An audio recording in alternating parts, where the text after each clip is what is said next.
قندیل بلوچ کو Pakistani Kim Kardashian کہا جاتا تھا، جو اس ملک کی پہلی سوشل میڈیا سٹار تھیں۔ ایک ایسی شخصیت جس کو اپنے بستر پر دراز نیم برہنہ ویڈیوز بنانے، پوسٹ کرنے پر تعریف، ستائش اور اشتعال کا سامنا کرنا پڑتا تھا، جو ملاؤں کے ٹھٹا اڑاتی رہی اور پاکستانی ٹیم کے میچ جیتنے کی صورت میں اپنے ناظرین کے سامنے برہنہ ہونے کا وعدہ کرتی تھی۔ سن 2016 میں انہیں اپنے 6 بھائیوں میں سے سب سے چھوٹے بھائی وسیم عظیم نے نیند کے دوران گلا گھونٹ کر مار دیا۔ اسے نام نہاد غرض کے نام پر قتل کر دیا گیا تھا۔ وہ اس وقت 26 سال کی تھیں جب وسیم کو گرفتار کیا گیا تو بہت پرسکون تھا۔ اس نے صحافیوں کو بتایا، آپ کو پتا ہے وہ فیس بک پر کیا کر رہی تھی؟ کتاب وومن لائک ہر، جو کہ تحقیقاتی صفحات کا ایک مثالی نمونہ ہے، میں صنم مہر نے ایک ایسی عورت کی کہانی بیان کی جو اپنی موت کے بعد بھی اتنی ہی غلط سمجھی گئی جتنی زندگی میں۔ صنم مہر نے اس کے لیے سینکڑوں انٹرویو کیے جو قندیل بلوچی خاندان کے ساتھ، میڈیا ملاؤں، فیمنسٹ، سماجی کارکنوں، سائبر کرائم کے ماہرین کے ساتھ کیے گئے تاکہ اس معاشرے کو سمجھا جا سکے جس نے قندیل بلوچ کے قتل کو ممکن بنایا اور اس کی توثیق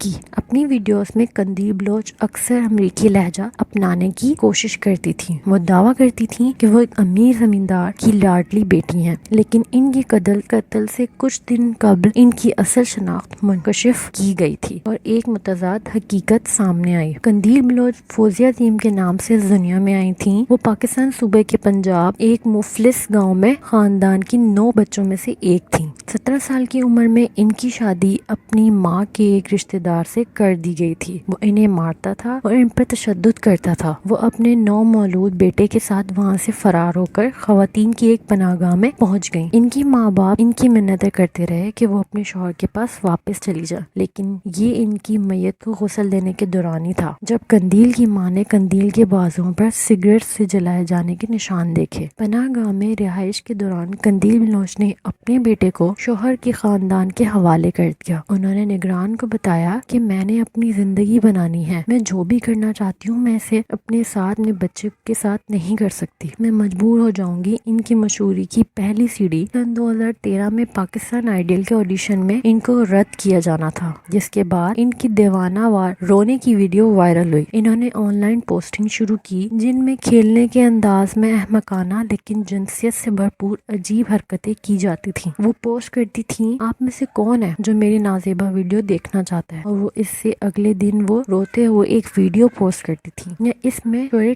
کر رہی ہوتی تھی یا اپنے سر درد کی شکایت۔ ان کا کمنٹ سیکشن ایک خطرناک جگہ تھا جس میں غلیظ گالیوں اور قتل کی دھمکیاں، جیسے کہ اگر مجھے یہ عورت تنہا مل گئی تو میں اسے اسی جگہ پر قتل کر دوں گا، میں بندوق تلاش کر رہا ہوں، اس کا پتہ بھیجو۔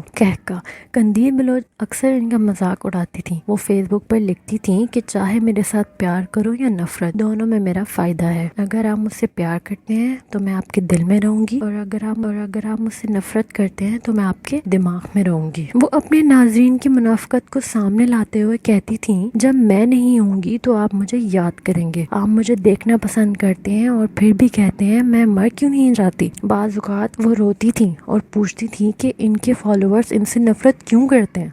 سن 2016 کے موسم بہار میں قندیل بلوچ ایک مذہبی شخصیت مفتی عبدالقوی کے ساتھ ایک کامیڈی شو میں نظر آئی۔ کچھ مہینوں بعد انہوں نے ایک ہوٹل کے کمرے میں دونوں کی تصویریں پوسٹ کی جس میں انہوں نے عبدالقوی کی ٹوپی پہن رکھی تھی۔ انہوں نے ٹویٹر پہ لکھا، میں مفتی عبدالقوی کے ساتھ ایک یادگار وقت گزار رہی ہوں۔ میڈیا میں ایک طوفان برپا ہو گیا۔ قندیل بلوچ کی اصل شناخت کو ڈھونڈا گیا اور اس کو شائع کر دیا گیا۔ ان کے خلاف فتوے جاری کرنے کی افواہیں تھیں۔ قندیل بلوچ نے اپنے بھائیوں کا حوالے سے خدشے کا اظہار کیا۔ ان کا کہنا تھا کہ شاید انہیں روپوش ہونا پڑے، اور 1 مہینے بعد وہ مر چکی تھیں۔ ایک کوشش کی گئی ہے کہ قندیل بلوچ کو حساس اور آسان الفاظ میں بیان کیا جا سکے۔ صنم بتاتی ہیں کہ ان کی کہانی کتنی آسانی سے کچھ یقینی تجزیوں میں تقسیم ہو گئی۔ عالمی میڈیا قندیل بلوچ کی تعریف کر رہا تھا۔ انہوں نے پاکستانی خواتین کی ایک ایسی نسل کو آواز دی ہے، لیکن سٹوری جیسے جیسے آگے بڑھتی گئی مصنف کو معلوم ہوا کہ یہ کم پرکشش ہے، اصولی مبنی ہے، اور ایسی پیش گوئی یا عمومی تاثر اس کے لیے فائدہ مند نہیں۔ قندیل بلوچ اپنے بارے میں بات نہیں کر سکتی اور صنم مہر نے ان کو اجازت دی ہے کہ وہ ایسا نہ کریں۔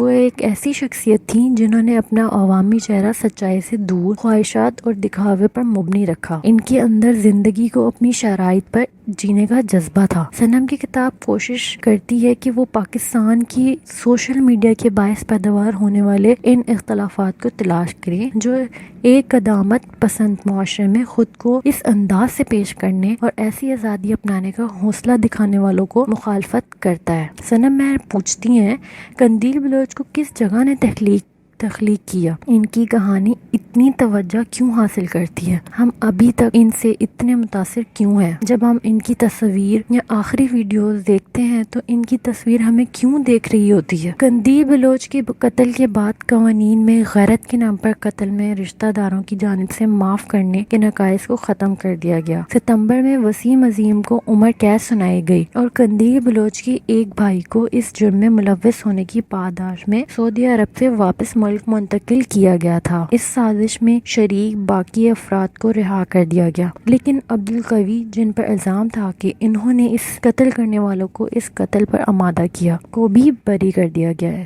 ان کے حامیوں نے عدالت سے باہر نکلتے ہوئے ان پر پھولوں کی پتیاں برسائیں۔